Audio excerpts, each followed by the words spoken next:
पूछना चाहेंगे कि आखिर वो 20 लाख नौकरियां कहाँ हैं। हाँ, और ये ऐसा क्यों हो रहा है कि मतलब ये सारी बातें जो है सिर्फ बातें रह जाती हैं।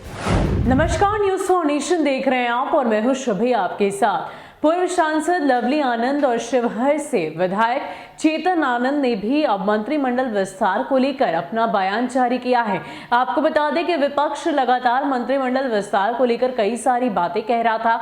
हालांकि बिहार में 84 दिनों के इंतजार के बाद कैबिनेट का विस्तार हो गया, लेकिन अभी भी विपक्ष की ओर से लगातार कई सारी बातें कही जा रही है। इसी कड़ी में चेतन आनंद ने साफ कहा है कि जिस तरीके से कैबिनेट विस्तार में बिहार में अलग ही अस्तित्व रखने वाला मगध क्षेत्र को दरकिनार किया गया है, ऐसे में ये कहीं से भी सही नहीं है और बेहद ही शर्मनाक स्थिति है। उन्होंने ये भी कहा कि कहीं ना कहीं इसमें मुख्यमंत्री नीतीश कुमार का निजी स्वार्थ है, क्योंकि जिस तरीके से मगध क्षेत्र में जदयू को एक भी सीटें नहीं मिली, शायद यही वजह है कि मंत्रिमंडल में मगध क्षेत्र से किसी को भी मंत्री नहीं बनाया गया। इतना ही नहीं, उन्होंने बिहार सरकार की नीतियों पर भी सवाल खड़ा किया और ये भी कहा कि जिस तरीके से हमारे घोषणा पत्र में यानी कि तेजस्वी यादव का जिक्र उन्होंने किया और कहा कि उन्होंने इस बात का जिक्र पहले किया था कि बिहार में जैसे ही पहले कैबिनेट की मीटिंग होगी वो 10 लाख लोगों को पहली कलम के दस्तक से ही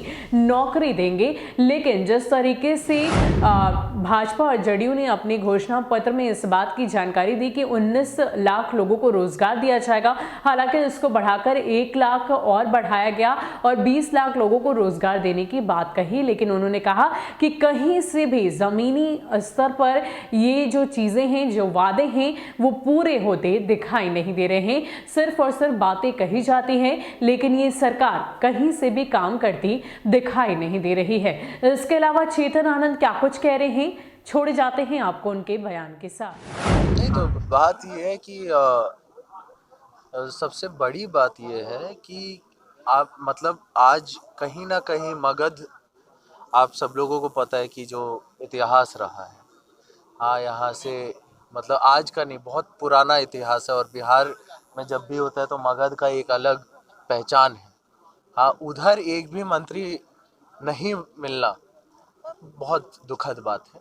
हाँ, और कहीं ना कहीं सरकार के ऊपर ये सवाल भी है कि आखिर ऐसा क्यों, हाँ, और क्या कारण है। हो सकता है एक पर्सनल कारण भी हो, जैसा कि लोग बात कर रहे हैं, क्योंकि यहाँ पर एक भी सीट जेडीयू का नहीं निकला, हो सकता है उसमें पर्सनल भी हो। लेकिन यह अनफॉर्चुनेट है बिहार के पॉलिटिक्स के लिए कि आज मगध को दरकिनार कर दिया गया और बहुत अनफॉर्चुनेट है इस सरकार के लिए। हाँ, ये हम शब्द में बयान नहीं कर सकते, लेकिन यहाँ के लोग देख रहे हैं, यहाँ के लोग समझ रहे हैं। चेतन जी, एक नाम आपके रिकॉर्ड कर रहे हैं, युवा विधायक और बिहार में बेरोजगार है, इसलिए क्या? देखिए, हम लोग स्टार्टिंग से बोलते रहे हैं कि हम लोग 10 लाख नौकरियां प्रोवाइड करने वाले थे। हम लोगों ने ब्लूप्रिंट भी बनाया था, तेजस्वी जी का ब्लूप्रिंट सब लोग जान ही रहे हैं कि क्या था। हाँ, और इन लोगों ने 10 लाख से एक आगे बढ़ करके बोला 19 और उसके बाद बोला 20 लाख हम लोग जॉब प्रोवाइड करेंगे। तो हम यही पूछना चाहेंगे कि आखिर वो 20 लाख नौकरियां कहाँ हैं। हाँ, और ये ऐसा क्यों हो रहा है कि मतलब ये सारी बातें जो है सिर्फ बातें रह जाती हैं, लेकिन ग्राउंड लेवल पे ये सरकार कोई काम नहीं कर रही। आप लोग तमाम लोग जानते हैं कि तिरपित बाबू जो हैं शुरू से ही बीपीपा के भी स्तंभ रहे, आनंद मोहन जी के पुराने साथी कहिए, गार्जियन कहिए, हम लोग के इस तरह से हमेशा सुख दुख में जुड़े रहे और उनका जिस तरह से आकस्मिक निधन हुआ वो बहुत ही ज़्यादा दुखद है और हम लोग सब पूरा परिवार मर्माहत हैं। उनके इस तरह से चले जाना, हम लोग पूरा प्रयास भी किए, लेकिन जब आज हम लोग आए हैं उनके अनुपस्थिति में बिल्कुल खाली खाली लग रहा है। बहुत बड़े शुभचिंतक को हम लोगों ने खो दिया है और वो हमेशा खड़े रहे। जो वो देखते नहीं थे कि रात है कि दिन है, सुबह है कि शाम है, हमेशा अनवरत खड़े रहे, हमेशा जाते रहे। आनंद मोहन जी से इस तरह से जुड़े रहे, परिवार से, ऐसे परिवार के गार्जियन को जिस तरह से होता है खो देना, उस तरह से हम लोग को लग रहा है कि गार्जियन खो दिए हैं। आज उनकी आत्मा की शांति के लिए हम लोग यहाँ आए हैं, श्रद्धांजलि सभा में उपस्थित हुए हैं। ईश्वर उनकी आत्मा को शांति दे।